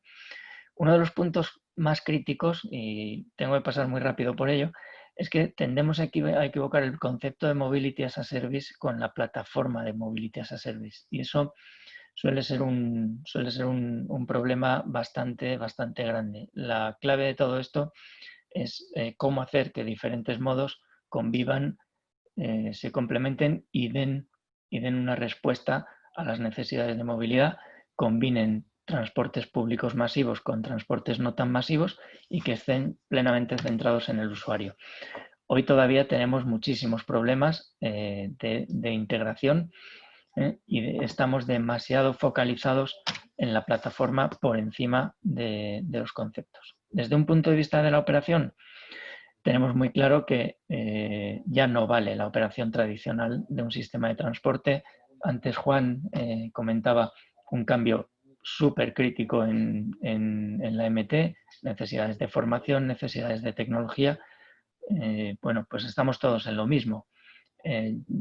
Si queremos mejorar una propuesta de valor, no vale lo que hacíamos. Por descontado, tenemos que tener apoyo tecnológico, en donde modelos de Big Data, forecasting, inteligencia artificial y cualquier otra fuerza transformacional tecnológica tiene que acompañar necesariamente, y las empresas que no estemos en esto no estaremos en el mundo de la movilidad a muy corto plazo. Factor crítico es la parte flexibilidad, donde pues todavía nos encontramos con demasiadas rigideces y bastantes problemas. Hablábamos ahí, oye, pues quitar el CAS de la operación. Quitar el CAS de la operación tiene complejidad técnica, sí, pero más aún una complejidad regulatoria y otro tipo de complejidades. Entonces, ahí tenemos todos la obligación de colaborar en modelos de regulación más flexibles, donde ahora mismo estamos en situaciones donde se comparten diferentes modos totalmente desregulados, con otros con una regulación casi infinita, diferentes modos de movilidad que nadie sabe cómo terminar de integrar, o se sabe pero hay demasiadas ideas y pocas acciones, y al final entre todos pues vamos a tener que encontrar nuevos modelos de participación público-privada adaptados a nuestra realidad. Entrando un poco más a fondo, y ahí tenemos el autobús autónomo que ya se ha hablado un poquito de él. Yo creo que entre todos y un operador de transporte tiene que ser capaz de poner a circular el círculo virtuoso. Movilidad compartida, aquí entran por descontado sistemas masivos con sistemas de menos masivos o incluso sistemas de micromovilidad, vehículo eléctrico y vehículo autónomo y conectado. Estos drivers hacen que se vayan mejorando. Es decir, si mejoramos el uso del vehículo autónomo, pues nos acostumbraremos más a vehículos eléctricos. Si hay más vehículos eléctricos, las baterías, las infraestructuras de carga, todo irá mejorando. Entonces, nos tenemos que preguntar si este círculo está funcionando o está circulando de otra manera. Por estar centrado un segundo en las plataformas, que nos están haciendo perder mucho tiempo a los operadores, podemos decir que tenemos bien resuelta la parte de información y de planificación de ruta. Y el gran hito es el pago asociado al viaje. Pero no el pago en sí mismo, solo en sí mismo el pago, sino que aquí hay un problema de competencia por el cliente, por el viajero. Y es lo que nos está limitando hoy el desarrollo de estas plataformas. Todos quieren a los viajeros, los plataformeros, perdón por la palabra, lo quieren y está suponiendo un problema. Esto tiene visos de ser resuelto con los nuevos medios de pago, con los sistemas Pay as you go. No me paro en ellos, pero que son tecnologías muy disruptivas que van a preservar a los clientes, y los sistemas regulatorios van a tener que prepararse para estos nuevos medios de pago y más concretamente para el EMV contactless, donde ya no solo haces modelos abiertos, sino que simplificas el acceso al sistema quitando medios intermedios de pago.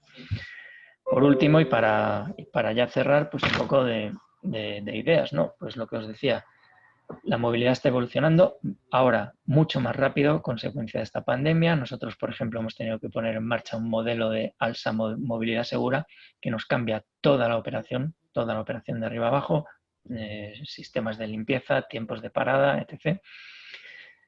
Sin una operación excelente estás fuera del mercado, absolutamente, pero por otro lado, la nueva dimensión de lo que hablaba de un sistema más combinado, pues abre nuevas posibilidades de futuro y de desarrollo que esperemos que los índices de movilidad vuelvan con fuerza lo más pronto posible. Y bueno, pues me quedo aquí, no me paro aquí, daría para hablar mucho más, pero bueno, intento ceñirme al tiempo, creo que me he pasado un minutillo. Bueno, pues muchísimas gracias, Carlos. La verdad es que ese círculo que has comentado, ese círculo virtuoso con temas de movilidad compartida, vehículo eléctrico y autónomo, bueno, es clave, ¿no? Y ahí estamos apoyando, ya lo sabes, y es un gustazo ver ese autobús autónomo y eléctrico circulando por nuestro campus. Y hablando además de vehículo eléctrico, tenemos ahora al director general de la Asociación Empresarial para el Desarrollo e Impulso del Vehículo Eléctrico, AEDIVE, Arturo Pérez de Lucía, que nos va a hablar de la innovación en la movilidad eléctrica, retos y oportunidades. Arturo, puedes conectar cámara y cuando quieras. Agradecer a la Universidad Autónoma y a quienes nos están escuchando pues, por la invitación y por atendernos. Lo que voy a hacer es una reflexión de la movilidad eléctrica y la innovación, lo cual pues, en 5 minutos es como escribir la historia de la humanidad en un POSIT, pero lo voy a intentar. Entiendo que me está funcionando. Le he dado. Vale, perfecto. Bueno, pues simplemente explicar que AEDIVE es la asociación que aglutina la cadena de valor industrial, tecnológica y de servicios en la movilidad eléctrica. Aquel que quiera obtener más información en aedive.es puede obtenerla. Pasando a hablar de conceptos, a ver si se me mueve.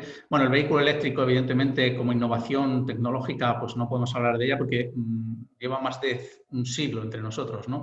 Lo que es más es una revolución tecnológica, pero sobre todo social, ¿no? En la transformación de la movilidad. Hemos pasado por varias etapas de la movilidad eléctrica, un renacer que tuvimos pues a raíz de la crisis petrolífera, donde se desarrolló otra vez un boom de la movilidad eléctrica, y posteriormente hubo otro irrumpir de la movilidad eléctrica, esta vez sujeta a criterios medioambientales en 1996, donde el exponente fue este vehículo que tuvo tanto éxito pues que acrecentó el temor un poco de los fabricantes al desarrollo de la movilidad eléctrica frente a la combustión, ¿no? Bueno, llegamos a nuestros días, donde el desarrollo de la movilidad eléctrica en los últimos 10 años pues ha tenido una evolución importante, ¿no? Y sobre todo desde el punto de vista de la innovación. Hay que tener en cuenta que tenemos esta situación, ¿no? De la situación medioambiental, que verdaderamente pues, es la que se está queriendo revertir.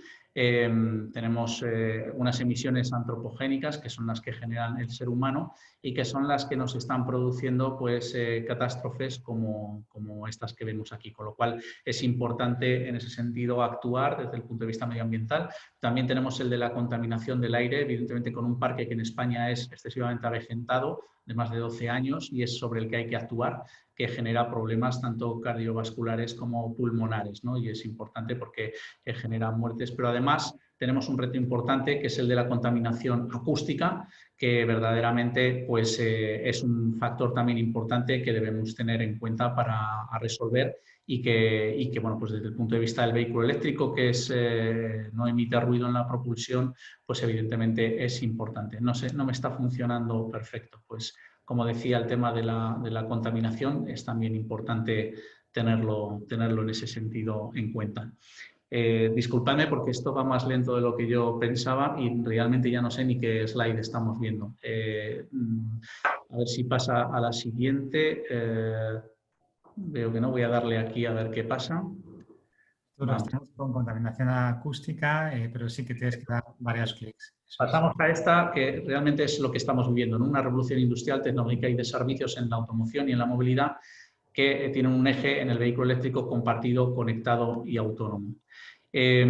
Si hablamos desde el punto de vista del vehículo eléctrico, para nosotros la movilidad eléctrica es mucho más, el vehículo eléctrico es mucho más que movilidad eléctrica, es también y sobre todo eficiencia energética, ¿no? Para el desarrollo de las energías renovables, generación distribuida y almacenamiento energético, ¿no? Siendo el único sistema de propulsión capaz de interactuar con el sistema eléctrico para lograr esto, ¿no? Y ahí hay una componente de innovación muy potente que evidentemente no podemos descuidar. Desde el punto de vista del servicio, este es un ejemplo, 30 años nos contemplan de la telefonía móvil y el teléfono móvil ha pasado de ser un elemento con el que hacías llamadas a que básicamente lo de hacer y recibir llamadas en un teléfono móvil es casi algo residual y tiene otros servicios, ¿no? Al final la revolución tecnológica va asociada a la prestación de servicios y en ese sentido pues ya se ha comentado el tema de los sharings de moto, coche, bici eléctricos asociados, todos ellos asociados a la movilidad eléctrica están siendo un ejemplo importante.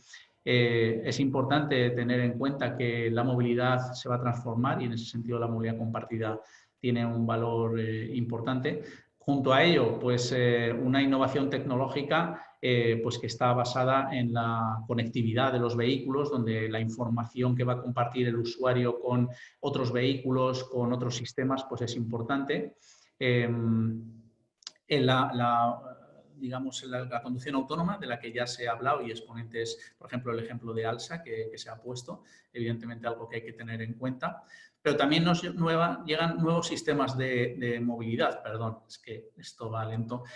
Como este tipo de sistemas de movilidad, esto es un vehículo real que me encontré en un evento antes de la pandemia en Marsella y evidentemente esto va a generar un potencial de industrial y tecnológico y de innovación importantísimo, ¿no? Son sistemas de movilidad que se van a implementar de forma importante. Las infraestructuras de recarga, que duda cabe que van a tener un desarrollo de innovación importante, lo están teniendo ya para ofrecer infraestructuras de recarga con mayor potencia, que además sea capaz de dar a las baterías servicio. La carga inductiva en dinámica, ¿no? Que va a ser, ya se está empezando a implementar y es importante para los vehículos, para los trayectos de media y larga distancia. Sin duda también esa tecnología aplicada en los entornos urbanos para poder tener infraestructuras de recarga inductiva que ya están empezando a ser reales y que no disponen de un cable de carga para poder operar. La carga inductiva en los transportes públicos, y un ejemplo es Madrid, con sus autobuses, donde tienen una línea. Y para media y larga distancia en vehículos de gran tonelaje, ¿no? Y que tienen que transportar mercancías y personas en larga distancia, pues también empieza a haber soluciones que empiezan a dar, desde el punto de vista de la innovación, respuesta, ¿no? a esos requerimientos, a esos retos. Otra innovación importante es la del mundo de las baterías y España tiene ahí un reto importante. Tenemos la segunda mina de litio más importante de Europa, que está en Extremadura y capaz de dar servicio a más de 10 millones de vehículos, y eso tiene que implicar un desarrollo industrial basado en las baterías que además cierre el círculo de la fabricación de vehículos. Esto es importante. Las baterías de segunda vida también es algo que desde el punto de vista de innovación tiene su valor, es decir, la batería de un vehículo eléctrico tiene una vida útil embarcada, pero luego también en estacionario, que es importantísimo desde el punto de vista del almacenamiento.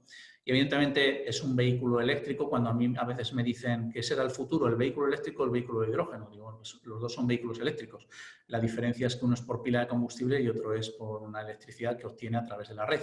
Pero sin duda va a ser algo que va a tener un desarrollo importante, desde mi punto de vista también, sobre todo para media y larga distancia en vehículos pesados. Al final, esta reflexión es para mí la más importante. No es la especie más fuerte la que sobrevive ni la más inteligente, sino la que responde mejor al cambio. Y bueno, pues espero haber estado dentro del tiempo y si no, disculpas, y a vuestra disposición para lo que podamos hacer.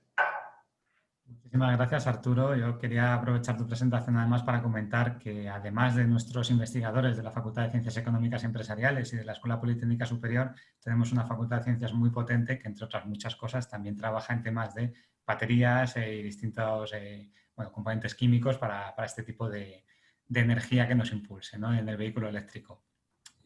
Continuamos con el director de Servicios Digitales de Orange Grandes Empresas, Francisco Huidobro Ruiz, que nos va a hablar de la aplicación del Big Data en la determinación de la demanda y los modos de transporte. Adelante, Francisco, cuando quieras. Puedes encender cámara y adelante. Muchas gracias por la invitación a la universidad y a todos los ponentes y asistentes. Y bueno, también muchas gracias a los contenidos que estáis compartiendo, que la verdad que son muy interesantes, estoy aprendiendo un montón.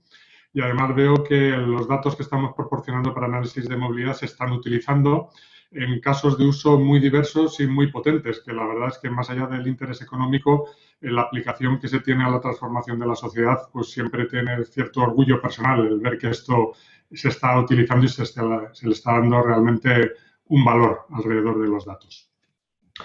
Entonces, los datos que se generan desde la red móvil, el que nosotros hacemos en Orange a través de una aplicación que se llama Big Data, que se llama Flux Vision, los datos que se generan de la red móvil, la verdad es que tienen muchas ventajas, principalmente por el volumen de información que se genera y que está disponible en todo momento y en cualquier punto de la geografía, lo cual puede dar una visión muy buena, mejor que con cualquier otro sistema, de cuál es la dinámica de una población.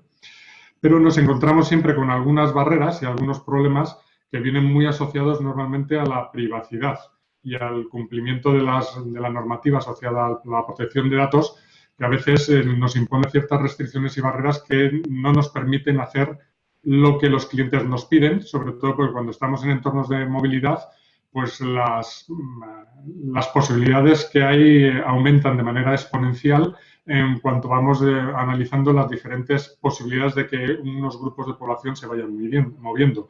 Por lo cual siempre es muy importante tener en cuenta las limitaciones que nos impone la privacidad, que no la tecnología, y luego los mecanismos en la cual la información se puede suministrar a los clientes, porque muchas veces pensamos que voy a tener unas matrices de origen-destino, con ciertas segmentaciones horarias por género, edad, sexo y demás, pero que cuando acabamos de generar toda la información, el problema que muchas veces se crea en los clientes es enorme, porque el volumen de información es realmente inmenso y las capacidades de computación que hacen falta tanto para producir los datos como para luego analizarlos, pues suelen ser a veces retos importantes.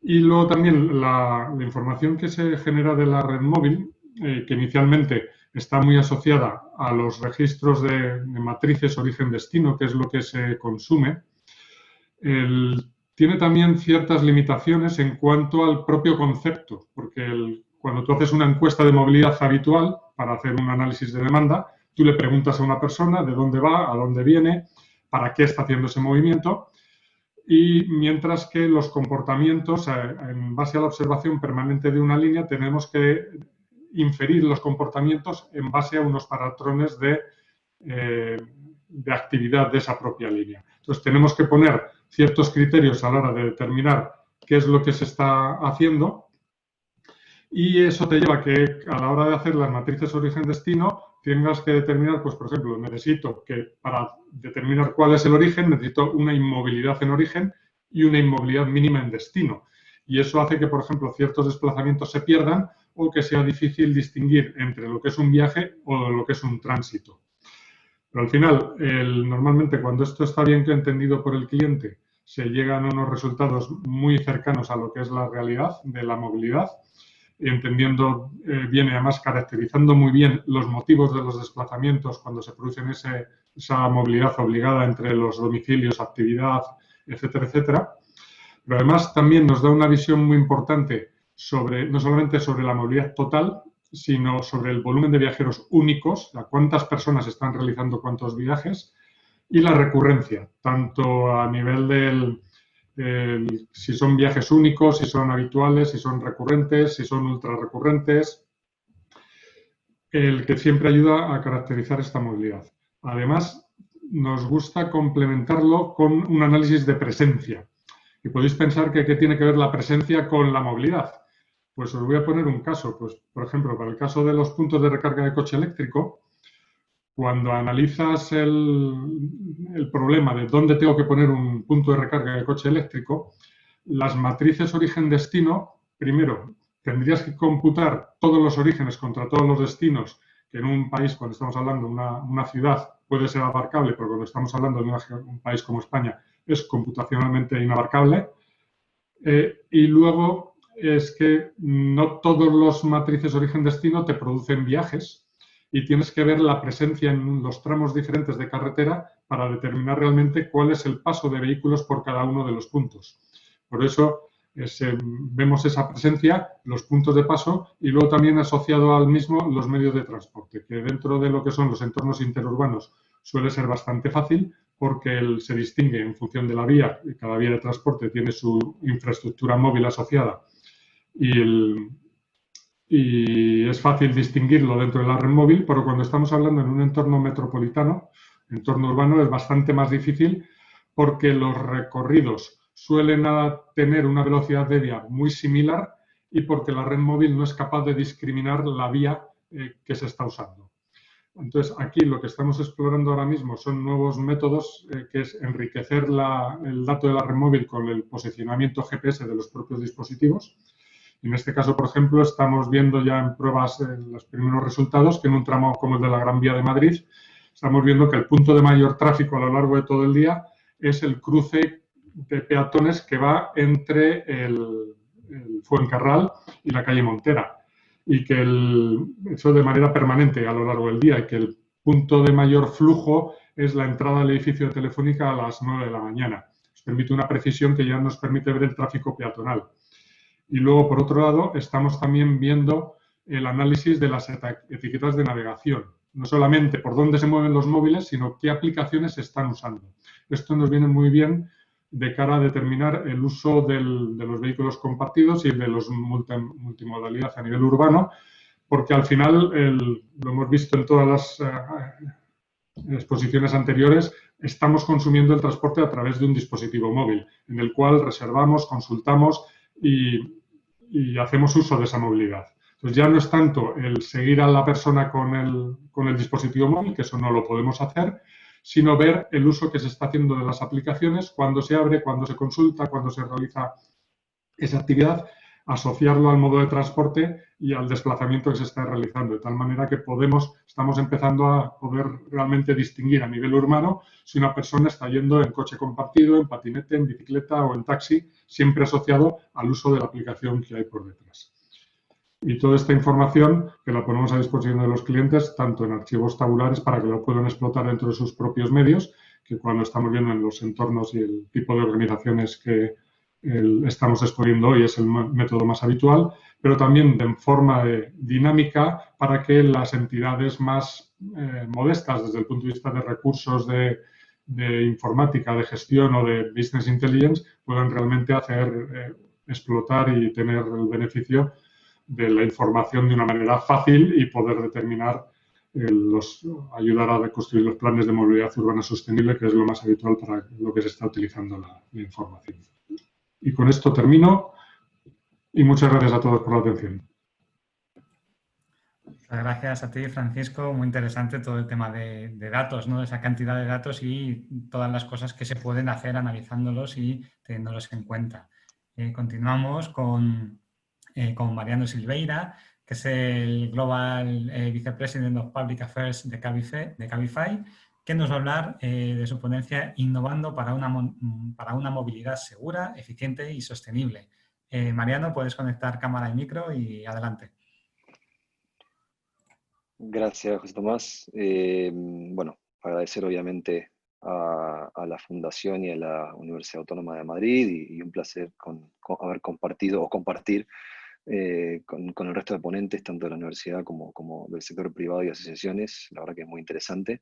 Entonces, bueno, un poco, digamos, ya doy por sentado que todos conocemos a Cabify y un poco el contar o compartir con vosotros, a pesar de que ya se ha hablado bastante, cuál es el desafío al que nos enfrentamos y cuál fue el desafío que hace 8 años atrás nuestro fundador y todos los que estamos dentro de Cabify seguimos sosteniendo que queremos realmente resolver o ayudar a resolver. Por supuesto que nuestra visión está muy vinculada, directamente vinculada con mejorar la calidad de vida de las ciudades y mejorar la movilidad de las ciudades de la mano de la tecnología, y eso pasa por resolver el principal desafío que todos tenemos por delante, ¿no? Que se trata de una movilidad urbana que necesita urgente un cambio, porque cada vez hay más vehículos, porque el uso de estos vehículos privados o vehículos de uso particular es el más ineficiente de todos por la bajísima tasa de ocupación y la bajísima tasa de uso. Estamos hablando en torno del 4% de esa tasa de ocupación o de uso es efectiva para moverse de un punto A a un punto B.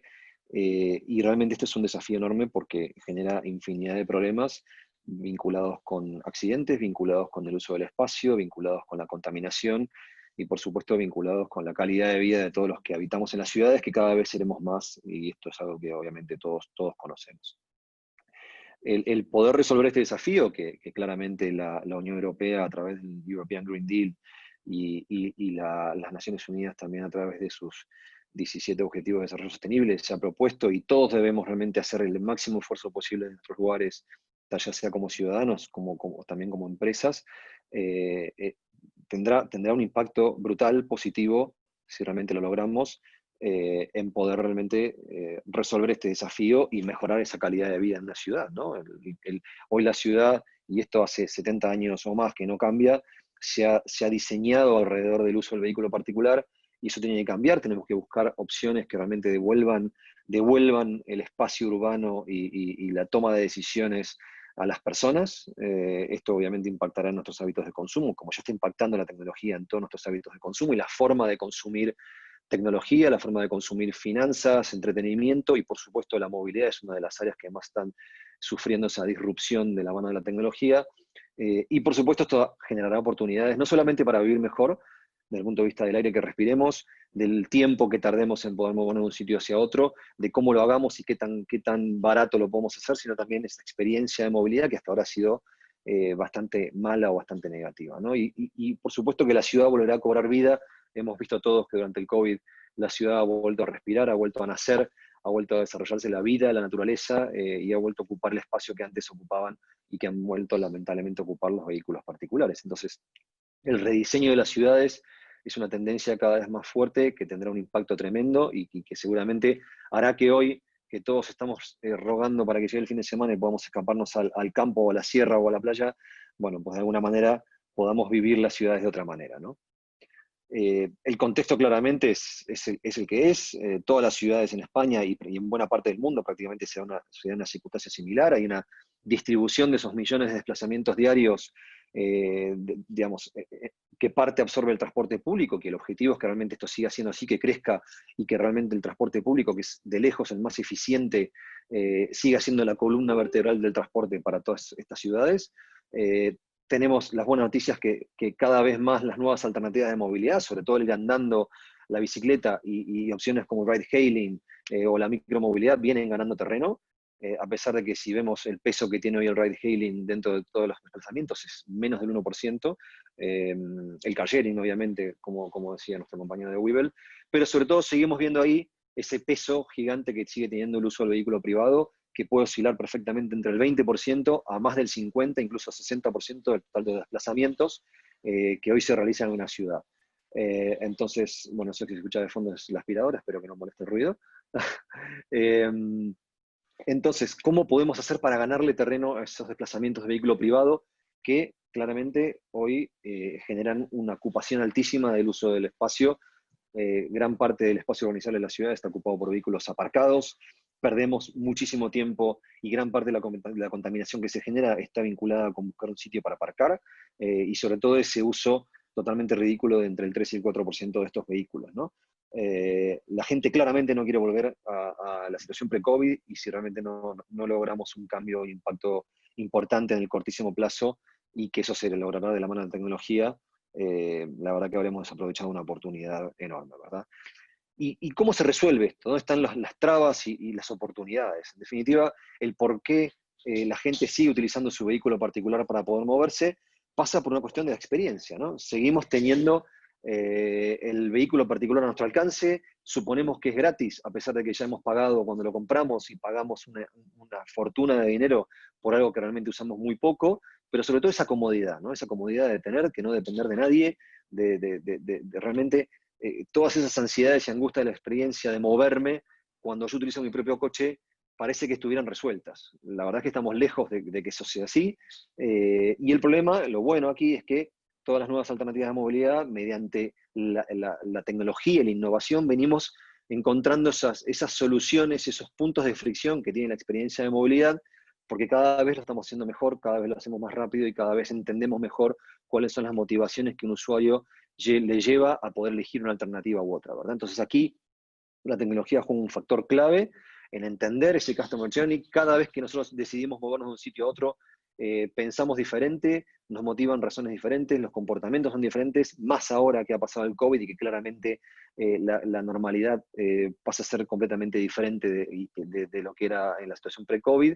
Y la clave está en entender, ¿no? En entender cómo funciona esa experiencia, ese Customer Journey de punta a punta, desde que decidimos movernos y pensamos en cómo hacerlo, hasta el final que realmente la opción que elegimos nos ha gustado tanto que incluso queremos compartirla con nuestras redes y nuestro entorno cercano para decir, bueno, pues esto me ha resuelto la vida, ha cubierto muy por encima mis necesidades de movilidad y quiero compartirlo, ¿no? Entonces, entre medio existen infinidad de puntos de fricción, infinidad de oportunidades que realmente la tecnología hoy nos ayuda a poder entender, a poder leer, a poder interpretar y a poder definir y diseñar un Customer Journey para cada una de las opciones de movilidad, para cada una de las personas y para cada uno de los momentos en los cuales se elige moverse con cada una de las opciones, ¿no? Existen emociones, ansiedades, angustias, existen infinidad de comportamientos y de emociones que hacen de que uno elija una cosa u otra, por mencionar simplemente una, el no conocer el precio de antemano,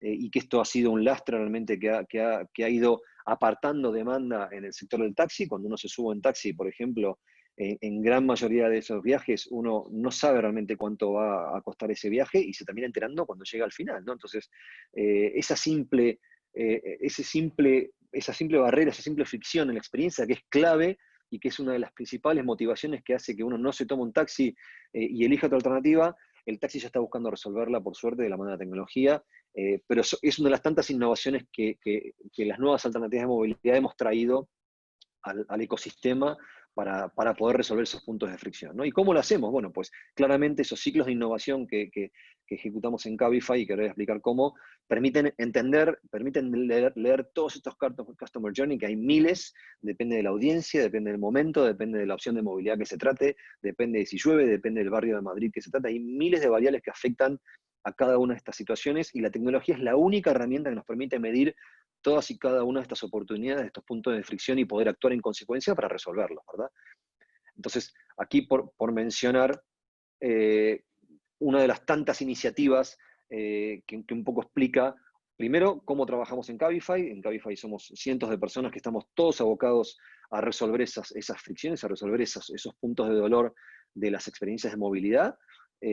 Por supuesto, somos una plataforma tecnológica que, como les decía, resuelve una necesidad de movilidad para moverse de un punto A a un punto B para un usuario, y lo hacemos de la mano de infinidad de alternativas, y vamos a seguir, por supuesto, creciendo en esas alternativas de movilidad, pero sobre todo, todas esas dudas y esas preguntas que decíamos que había que resolver para mejorar esa experiencia y para lograr que los usuarios dejen de depender del uso del vehículo particular y empiecen a utilizar otras alternativas, pues pasa un poco por entender estos desafíos, ¿no? Solo he mencionado algunos, trataré de profundizar, no tanto porque tenemos poco tiempo, soy el último y tengo esa presión, pero bueno, ¿cómo eliminamos esas fricciones en la experiencia, ¿no? ¿Cómo hacemos para que la información esté en el momento necesario? ¿Cómo hacemos para que yo pueda resolver esas dudas que tenía de cuánto me va a costar un viaje, cuánto tiempo voy a tardar en llegar? El tiempo aquí es clave, incluso es aún más importante que cuánto me va a costar, es saber cuánto tiempo voy a perder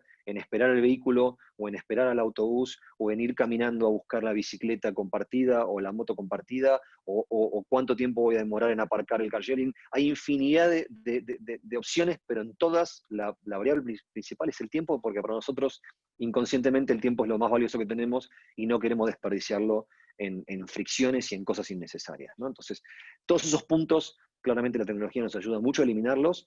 En Cabify todos los equipos estamos abocados a resolver esos desafíos. El otro, por ejemplo, desafío clave es la accesibilidad. Hoy en ciudades como Madrid o en España mismo tenemos millones de personas que ven muy limitadas sus alternativas de movilidad. Ni hablemos en los entornos rurales, fuera de las grandes urbes, que la cantidad de alternativas para moverse es nula, solamente la única opción que tú tienes es moverte con tu vehículo particular. Pero dentro de una ciudad, imaginemos las personas con movilidad reducida, las dificultades de acceso que tienen a poder optar a múltiples alternativas, ¿no? O, por ejemplo, personas ciegas o personas sordas. Entonces, simplemente por mencionar algunas de estas razones, Cabify ya desde el año pasado es una de las primeras apps de movilidad 100% adaptadas para personas ciegas. Estamos trabajando en hacerlo para personas sordas, y sobre todo en esos millones de personas que durante el COVID se han visto muy, muy damnificadas y que son personas mayores que no están tan acostumbradas al uso de la tecnología y que tenemos que buscar siempre el simplificarles esa experiencia y el poder darles accesibilidad para todas esas personas que puedan disponer de múltiples alternativas de movilidad. La seguridad en sí misma, la seguridad entendida desde poder compartir mi trayecto con personas de confianza, saber quién es el conductor que me va a pasar a buscar, saber cuál es la mejor ruta o la ruta más segura, o incluso durante el COVID y situaciones e iniciativas que estamos hoy ya ejecutando, el poder disponer de una mampara, el que yo pueda realmente valorar si eso me ha resultado o no me ha resultado, el poder asegurarnos que todos los conductores disponen de los elementos de protección individual. Hay infinidad de variables que afectan a la seguridad, siendo la seguridad una de las principales motivaciones que hacen elegir una alternativa de movilidad u otra. La simplicidad desde ya, por supuesto, el poder resolver todos esos aspectos de la fricción, de fricciones que hay en la experiencia de movilidad, no solamente aquellos offline, ¿sí? Que hacen que cuando me subo un coche o me subo un taxi o me subo una moto eléctrica sea realmente una experiencia muy simple, sino también aquellos online, ¿no? El poder simplificar la experiencia de punto a punto, el poder mejorar y que en lugar de poder contratar un coche o contratar una bici o un patinete con 3 pantallas, lo puedo hacer con una y algo de un solo clic. Eso es clave, eso simplifica mucho la experiencia, lo hace mucho más intuitiva, la experiencia del pago en sí mismo, ¿no? El no tener que sacar una cartera, dinero o manejar efectivo o una tarjeta, son cosas que la tecnología ya está aquí desde hace años y que los marketplaces como Cabify, por supuesto, ya hemos puesto al inicio, digamos, en la solución de esa experiencia para mejorar esa elección, ¿verdad? María, disculpa, tenemos a continuación las bilaterales. Si nos puedes dar alguna frase de conclusión. Disculpa, de verdad, porque estamos un poco... Ya termino. La información relevante, como yo decía, la sostenibilidad a la hora de poder realmente comprometernos a resolver las emisiones, Cabify 100% neutro en carbono, la multimodalidad, cómo resolvemos todas esas fricciones entre todas las múltiples alternativas de movilidad que hoy existen y cómo empezamos a trabajar en esa integración para que la gente pueda elegir simplemente múltiples opciones y lo pueda hacer de forma fácil. Y solamente he traído un ejemplo de cómo trabajamos todo esto. Es un ejemplo muy reciente. Hemos hecho el lanzamiento ayer de la marca Vibe, que está sponsorizada y empujada e impulsada por Cabify, y esto busca, un poco para que vean el ejemplo, el democratizar el uso de la bicicleta, ¿no? Cómo podemos resolver todas las fricciones que existen en el uso de la bicicleta en una ciudad como Madrid, y cómo podemos realmente resolver las dudas que existen a la hora de qué bicicleta comprarme, qué bicicleta alquilar, por qué ruta es la más segura para poder moverme de un punto a otro, cuál es el mantenimiento necesario, dónde están los talleres para poder realmente mantenerla, dónde puedo aparcar mi bicicleta, infinidad de cosas que hacen que hoy la gente tenga una resistencia para poder elegir una bicicleta y moverse siempre en bicicleta o la mayor parte de sus desplazamientos, y Vibe es una plataforma que de la mano de Cabify también busca simplificar esa experiencia y sobre todo ayudar a que la gente pueda elegir la bicicleta para poder moverse. Así que nada, muchas gracias.